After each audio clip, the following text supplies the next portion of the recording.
Should it stay or should it go? I went to Bentley Ridge Tree Farm and Nursery to see when you should be cutting back your perennials for today's Let's Grow. Should I stay or should I go? Jimmy, I'm gonna let you sing that song. I think I'll hold off on the singing. We might leave that for Wyatt Man here. But yes, you have your son here with you. Yeah. Oh, what a great helper. Thanks for joining us. Can you say you're welcome? You're welcome. Okay, busy time of year. Yes. And you're really mean. Should these plants stay or go, or at least parts of them? That's the time frame. Yeah, we're in November here. Stuff's looking kind of dull. We're at that point in the season when you're looking at plants going, I probably should cut those back. We kind of wanted to address, should you, is kind of where we're at with it at this point in the season. So we got a few different plant material things here to kind of show off and talk whether it'd be a good time to do it now or if we should wait till spring to cut those back. Okay. So. And then in a bit, we're gonna see some toys with Wyatt. Yep, Black Friday is on its way here. Wyatt, are you excited for Christmas? Yeah, do we have a lot of fun toys out here at Bentley Ridge? Yes. Yeah, you're gonna show everybody how to use them here in a minute? All right, we'll do it. So, perfect. Well, I brought Brittany. Cheers with me. Brittany's gonna be on high demand today. Okay. We're gonna need her. So, first one we'll look at is the coneflower right by you there. I have these in my garden. Yes, this is a very popular one, very popular for the fall. Lots of fall color. At this point in the season, they're dying. The heads are dying back on them. You're left with kind of the seed pods and stuff up top there.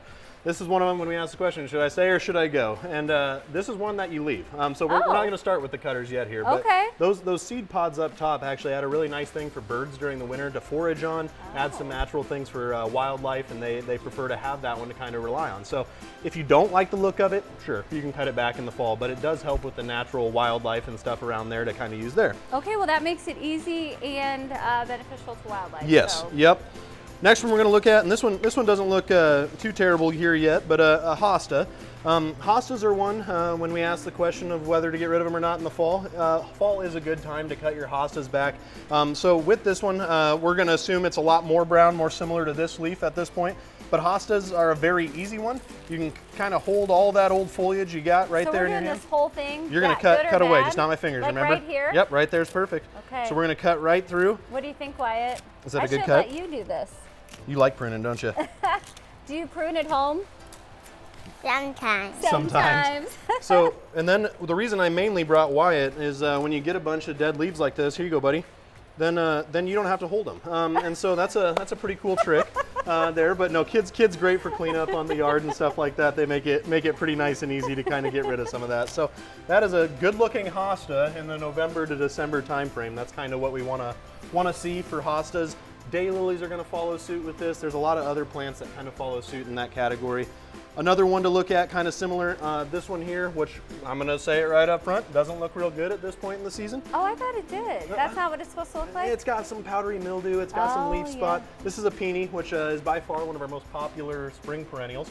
I have one of these. Oh, they're great. They are great, and we sell the heck out of them until fall hits, and then they kind of look rough. And so this is another one that is a good one to cut back in the fall. Good so to know. You can get rid of this come fall season here. So we'll the whole thing. We'll cut it right back again, real close to the ground. Are you ready to hold everything? You're gonna cut. There you go. Boom. Good job. Hand them to your holder. It's not going to leave much there. Now this does leave an opportunity for you as well. If you have mulch and stuff down, you can refresh that mulch layer, make it nice and clean there on the ground. So now you've got a fresh start kind of going into the next season. I've never cut back my peonies, so this will be better next year. It helps, yeah. It helps kind of in the spring there, allowing everything to kind of get started. You don't have to worry about any of that powdery mildew or leaf spot kind of carrying over from season to season. So getting rid of the peonies in the fall, another good one to kind of get rid of there. Okay. So. Okay, should we talk toys? Toys, absolutely. I'm gonna hit on one more. Grass. Oh, yes. Leave your grasses. They look great through the winter. They hold up through winter snow. Everything looks great. So, but yeah, that holds true for most of your grasses. Now we get to the fun part. Done talking dead plants, aren't we, buddy? Oh. Black Friday coming up. This will be our first year doing a big Black Friday opening. So we're real excited about that. We're gonna do 12 hours on Black Friday. We're gonna be open 8 to 8. Christmas trees galore, toys galore. We got lots of fun toys in this year. Obviously, we have the gifts for everybody else as well with candles and things like that. But kids tend to love the kinetic sand. We've got Legos, we've got Magnetiles, we've got lots of different STEM toys. we really wanted to focus on developing the kids and giving them something kind of fun to play with there. So these are kind of a fun one as well that you know, appeals to both children and older children like myself. So you got Galileo's thermometer, very unique toy that also tells you the temperature, looks cool, floats up and down. And then you've got the storm glass, which it's a barometer of sorts. It'll predict when you got storms and stuff coming in. You gonna show us how to make that block, kid? Let's see it. You gotta push down hard. You able to? Push hard. Ew. Line it up. There you go. Push. Good job. Okay, and let's see. Plop out a block. There you go. Wow, it's like Look a at that. Lego. Wyatt, high five. Thanks so much for showing us all of this. Jimmy, great job. Excited to make sure I have all my plants Yes. staying or going. Yep, absolutely. Well, call us if you have questions. To learn more, you can go to BentleyRidgeTreeFarm.com or call 515-444-9101. Bentley Ridge is located in Grimes, and you can check them out on social media.